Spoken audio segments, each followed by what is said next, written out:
What's up, you freaking geniuses? So in this video, I'm going to teach you how to solve radical equations. All right, so I'm going to do a couple square root problems and a couple cube root problems that just get a little bit harder each time. So let's start with this one right here. So the square root of 5x plus 1 is equal to 6. Now, in order to get rid of this radical, this square root, all you have to do is square it, okay? And what we do to one side of an equation, we do to the other, right? So we have to square this whole side also. So on this side, the square root and the squared exponent cancel each other out. So then we're just left with what's inside of the radical, which is 5x plus 1. And that's equal to 6 squared, which is 36, right? So then here we can solve for x, right? So let's get rid of this 1. Those cancel out. So then we get 5x is equal to 35. And then here we can see that x is equal to positive 7, right? So then this would be our answer right here. All right, now we have the cube root of x minus 16 is equal to 2. All right, so again, in order to get rid of this cube root, what are we going to have to do? We're just going to have to cube it. All right, and whatever we do to one side, we do to the other, right? So we're going to cube this side also. And just to point it out, if you had a fourth root here, you would just raise everything to the fourth power. If you had a fifth root, same thing, fifth power. Okay, that's how you get rid of different roots.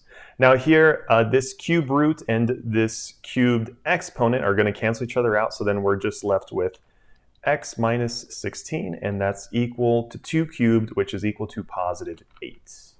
All right, then here we can just add 16 to both sides, so then we get that x is equal to 24. Boom. All right, let's try a couple harder ones. All right, so here we have something with a fraction, right? So we have the square root of 2x minus 2/3 is equal to 0. All right, so we're trying to solve for x, so let's try and get rid of this fraction, put it on the other side, right? So we can just add 2/3 to both sides.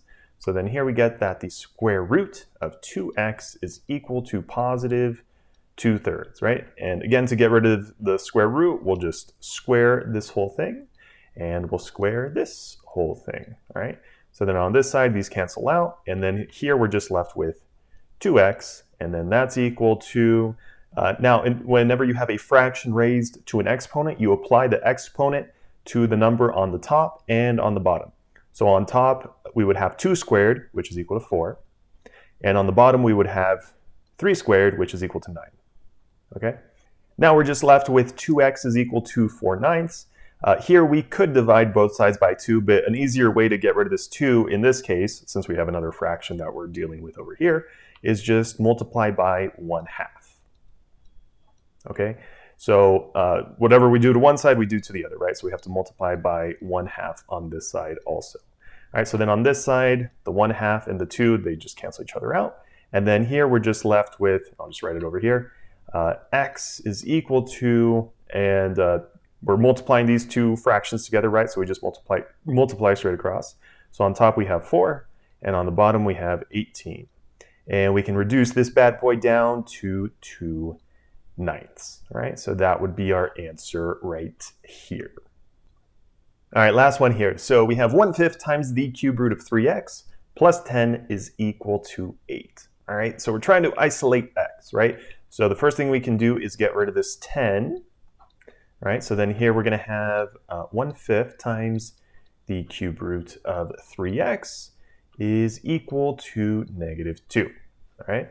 Now, in order to get rid of this fraction, we can just multiply by the reciprocal, right? So here we're going to multiply both sides by 5/1, or in other words, just 5, right? So we'll multiply this side by 5 and this whole side by 5.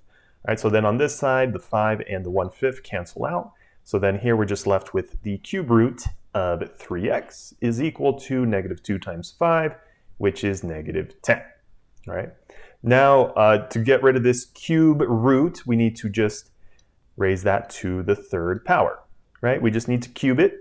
And again, what we do to one side, we do to the other. So we have to cube this side also, right? So then here, those guys cancel out. So then we're just left with 3x is equal to -10 cubed, which is equal to -1,000, all right? -1,000. Now here we can just divide both sides by 3. So then we get that x is equal to -1,000 over 3. Boom. So if you found the video helpful, definitely leave a thumbs up down below. And if you have any other questions or want to see any other examples, just let me know in the comment section below.